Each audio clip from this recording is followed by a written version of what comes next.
Rick and Morty fired their co-creator Justin Roiland, who voices both main characters, Rick and then Morty, as well as various side characters. If you're here watching this, I assume you either love Rick and Morty and are crushed by this news, or you're someone who does not like Rick and Morty and got tired of their meta humor a long time ago. I'm Pickle Rick!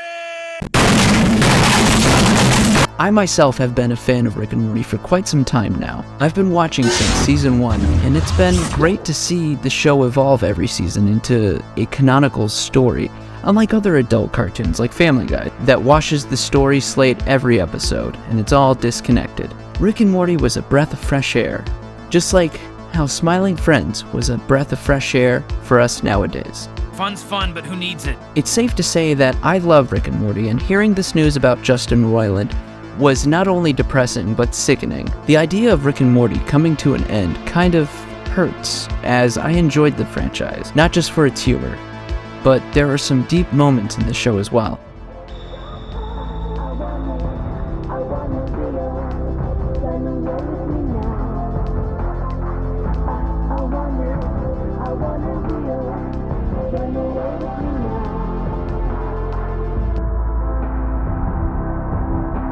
I know, a Rick and Morty cartoon that induces emotions. It's crazy. Justin Roiland was fired by Adult Swim because of some charges he was given back in 2020. This situation flew under the radar until recently. Justin Roiland has some serious charges that no one should take lightly. I'm no lawyer, so give me some slack on this terminology, but here's the situation. He has a false imprisonment charge, which is a felony. False imprisonment is when a person engages in an act of restraint on another person which confines that person in a restricted area, meaning he kept someone against their will. That's a big, serious crime. This could be done by malice, violence, fraud, or even deceit. Not many details have been released on the specifics of this crime, but this is bad. He's also been charged with domestic battery with corporeal injury, which is any injury that causes a traumatic condition. Holy shit. Now, these charges are ongoing. They're still battling this in court, and other details have remained private. The situation occurred back in 2020 involving someone who he was dating at the time. Justin Roiland is pleading not guilty, but we'll have to wait and see the outcome of this case. His legal team has claimed that the media has made inaccurate depiction of the situation. They believe they can get all these charges dismissed. To say the least, the situation is ongoing. I have no opinion. I say wait for the trial to conclude, and if he did do those things, that's f***ing evil of him. That is just evil. The overall point here is, Justin Roiland is done with Rick and Morty. Is Rick and Morty over? According to Adult Swim, it may not be. Here's their statement. The statement says, Adult Swim has ended its association with Justin Roiland. Rick and Morty will continue. The talented and dedicated crew are hard at work on Season 7. However, it's not really up to Adult Swim whether or not Rick and Morty continues. It's up to you and the audience. The audience will notice that impact, especially when they play all the characters. They might be working hard on Season 7 still, but will Rick and Morty be the same? Or is it going to go downhill from here? I believe that not only can Rick and Morty continue, but that it can get way better. Hear me out. There is another co-creator by the name of Dan Harmon. I want you to know something. Anytime you've ever felt anything while watching Rick and Morty, anytime that you've connected with a character, anytime that you've shedded a tear, that was not Justin Roiland. That was the man, the myth, the legend, Dan Harmon. How do I know this? Just a little show he used to work on called Community. Community is literally my favorite comedy of all time, and if you haven't seen it yet, what are you doing? Go watch this on whatever streaming platform you can find it on. If you're in the US, you can use Netflix.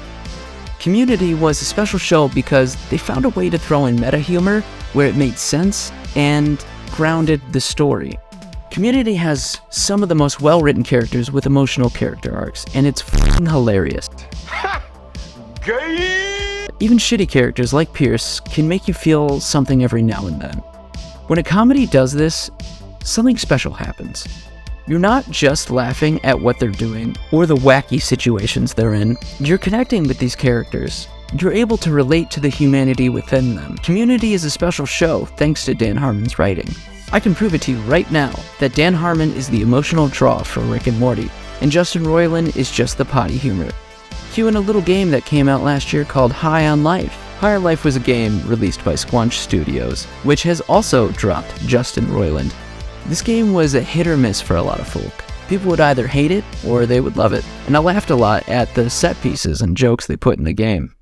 Shoot me, fresh meat! Shoot me! Ah, you shot me, I'm dead! All right there, are you happy now? Wow, I didn't think we'd be allowed to kill him. Normally, killing children in games isn't allowed, but he's dead. We killed this kid. Are you happy now? We killed a kid! A kid is dead now! There goes our E for everybody rating! The gun was voiced by Justin Roiland, who talked throughout the entire game making jokes and quips. If that's not your thing, it'll drive you crazy. Otherwise, it can be entertaining and funny. But it lacks something. This whole game lacks something for me. Heart. There was no heart in the game. Everything was a joke. So why should I invest myself into your characters and world if it's all just one big joke to you? It's good for comedy, but it's not really something that you can get deeply invested into. You can't really relate to the punchline of a joke. Again, I liked High on Life, but it was no God of War Ragnarok that made me feel things, that showed me emotional depth in their characters, like Kratos. For me, when something lacks heart, it makes me lack interest. Perhaps you don't need heart for a story, which, to each their own. I think that heart can enhance a story, especially when driven by complex characters, instead of these two-dimensional punchlines. I think Rick and Morty can actually benefit in a surprising way with Dan Harmon in the driver's seat. I think he can bring a bit more heart to the franchise because he's already sprinkled in a bit throughout the show. That's something we could really use more of. And that doesn't mean get rid of the comedy, it's just going to require smarter writing to incorporate those jokes into the themes of the story. I was sad to hear about Justin Roiland at first, but now I think this will give Rick and Morty a chance to be something more than just a show with meta humor. Those are my thoughts on the Rick and Morty situation. What did you think? Can Rick and Morty benefit from this? Or will it crash and burn? We will have to find out how Season 7 turns out. Until then, I'm gonna play some Minecraft. So, good luck, gamers.